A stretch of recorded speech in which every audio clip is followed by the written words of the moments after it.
All right, welcome back to the channel. So it appears that Deontay Wilder outsmarted Tyson Fury with what I like to call, or other people like to call, A-side leverage in the negotiation, and it appears as if there's going to be a third fight.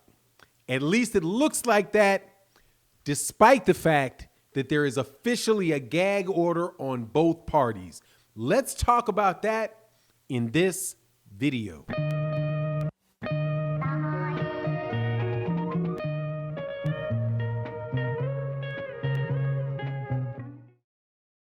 All right, welcome back to the channel. So, as we know, Tyson Fury and Deontay Wilder were supposed to have a third fight, a trilogy fight, and Tyson Fury pulled out of the fight.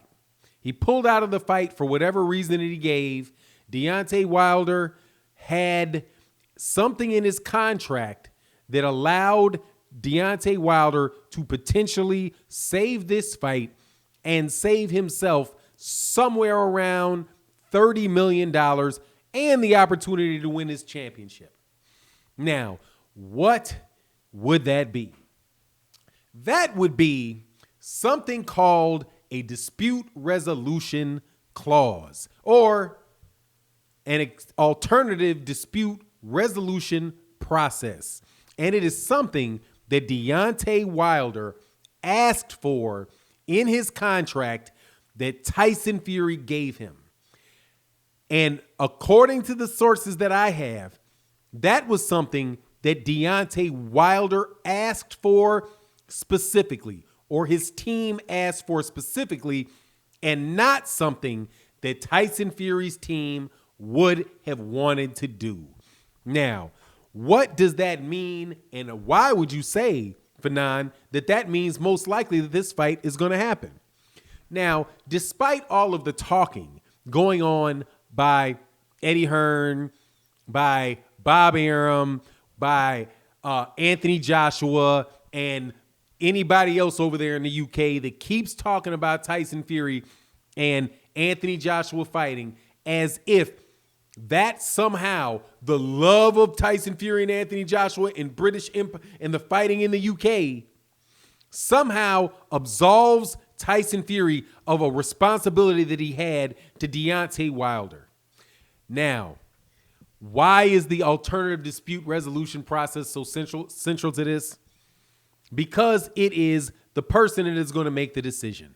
And when two people agree, right, we always think and say, who's the A side? Who's the A side? And we always talk about the split. 60-40 split, 50-50 split, 70-30 split.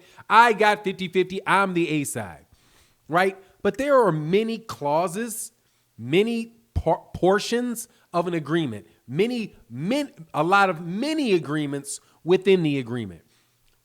And they are all, depending on the circumstances, they can all be extremely critical to protecting your interests or costing you what you thought you were going to get out of the bargain. So while Tyson Fury was thinking, and he looked at his contract, I can imagine, he said, this has to the end of the year, and at the end of the year, it's over. So it's as close enough to the end of the year. It's obvious we're not going to make this fight, so I get to move on. Isn't that what Bob Arum said? The contract is expired. It's in the plain English. It's a plain meaning, right? It's plain meaning. It's right there. It says it expires on December 31st. That's it. But Bob knows, or at least the people working from Bob knows, that certain portions of the agreement can survive, and there'll be a little clause that says survival, that can survive the termination or expiration of an agreement. Okay, like confidentiality clauses and dispute resolution. Now, but why is this such a big deal? Because if Deontay Wilder had not said, hey, this is how we're going to go about this, a two-step process. Step number one is that we're going to have mediation. Step number two is going to be arbitration. And I would also assume that they also agreed to certain rules, right? Evidentiary rules, procedural rules. And I don't recall because I haven't seen it in a while and I didn't do my research before this video. Sorry. But the times that I've seen in the jurisdiction, you can have it entitled jurisdiction. You can have it, titled disputes, but really it's disputes, right? When I've seen disputes, I can't remember what it's called, but it's like the American something arbitration rules, standardized rules about how you go about the arbitration process, right? Now, what would Bob Arum, if Bob Arum was the A side, what would Bob Arum have asked for?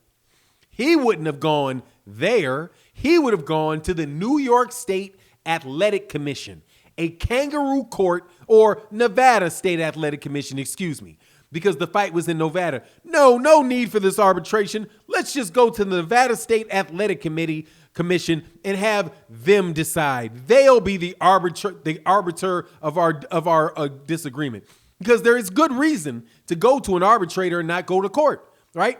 Because courts, my understanding is, and I'm not a litigator, definitely not in this circumstances, that they kind of lean and say, hey, we would like to interpret towards you going to litigate, towards you guys going to mediation, because it keeps you out of my court and I can get stuff through my docket a lot quicker, right? So they don't mind mediation and arbitration, and they may be leaning towards accepting that, right? And also gives jobs to ex-judges and all that good stuff.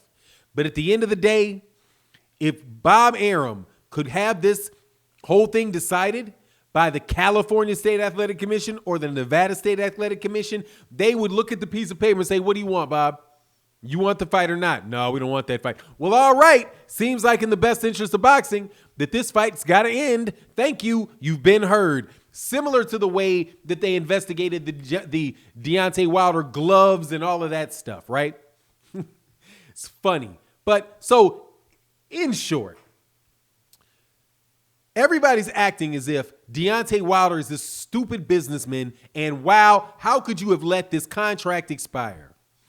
But the truth of the matter seems to be that Deontay Wilder, Shelly Finkel, the manager, Al Heyman, the advisor, they all looked at Tyson Fury and said, oh, you tried to duck out of this match the last time and look what you did to us. And we couldn't we need to make sure that if you get funny, if we lose this fight and we want this rematch, because the value of this rematch is in the millions and millions of dollars, that you're not going to go take us to Kangaroo Jack over there in Nevada. You're going to sit over here in New York. And now my understanding also from listening to an interview that Shelly Finkel gave prior to this gag order being issued was that they chose that judge, that judge is known in the community. I think Bob Arum might have said that, but Bob might have been blowing smoke like, oh yeah, he's a reputable judge. Yeah, I don't know, Bob, you and judges, I don't know. I don't think you and judges got a really good history, dog. But anyway, that's my take on the matter, man. Look, I believe that this Deontay Wilder and Tyson Fury fight is going to happen because it would just be absolutely ridiculous for Bob Arum if it didn't happen. It's ridiculous for ESPN and Fox if it didn't happen. The only people that this benefits is people in the UK, and Deontay Wilder, like I said, chose a court of jurisdiction in the United States. If this was over there in the UK or something like that, he probably would just be, DOA, but it's not the case, and we'll see how it pans out. But you let me know what you think in the comment section. And with that, I'm out. Peace.